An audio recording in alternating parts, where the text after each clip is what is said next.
All right, this is the video on 3-second rule.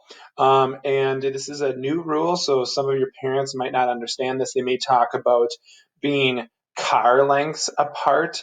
The old rule, about 25 to 50 years ago was basically every car length was worth about a second. Or they would say for every car length, you can go 10 miles an hour. So if you wanted to be going 50, you should be 5 car lengths away from someone. Well, if you turn to page 67, they talk about the 3-second rule. Seconds don't change. Car lengths do. We know that there's small cars and large cars. But 3-second rule, really easy. What you do is you choose a fixed reference point. So maybe a signpost or a tree or something that's not going to move. And you watch the car in front of you get to that spot.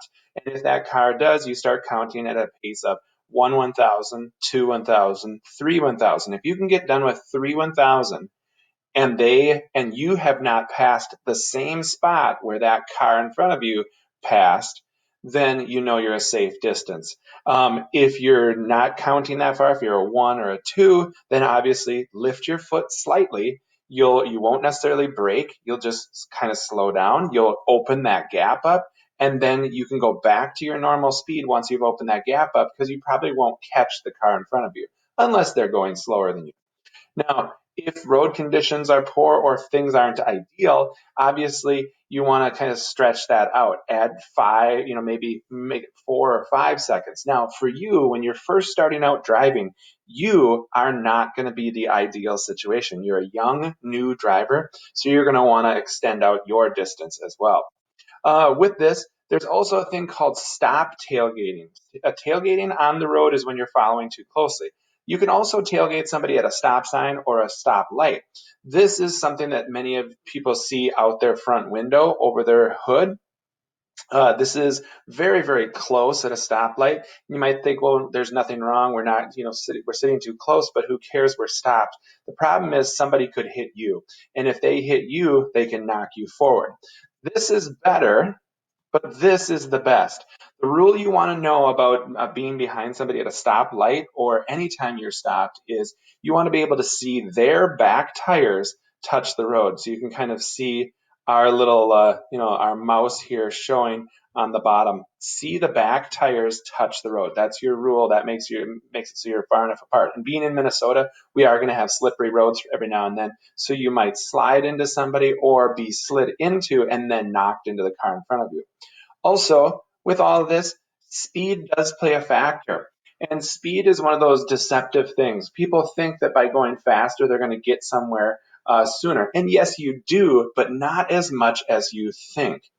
If you live in town and you are late to school or you have minutes to get to school, you're probably going to be late. This chart shows that basically if we were to travel 60 miles an hour for 1 hour, we would go 1 mile per minute. That's great. But not many of us are going to travel for an hour. So we can't keep the type of pace. Notice just by going 65 in a 60 for an hour, you would gain 5 minutes. Now, if you break that down and we live 5 minutes from school, you're not even going to gain in a minute by going 5 miles over the speed limit. So it doesn't really pay to go that much faster. However, with that, we will see added tickets. Now, the rule with tickets that I've heard from insurance agents, it may have changed, but what I've heard is basically take your ticket, whatever it's worth, multiply it by 3, and add that to your insurance each year of your insurance for the next 3 years. So if you get a $100 ticket today, multiply it by 3, add $300 to your insurance this year, next year, and the next year. So in essence, that ticket costs you $1,000 over the next 3 years.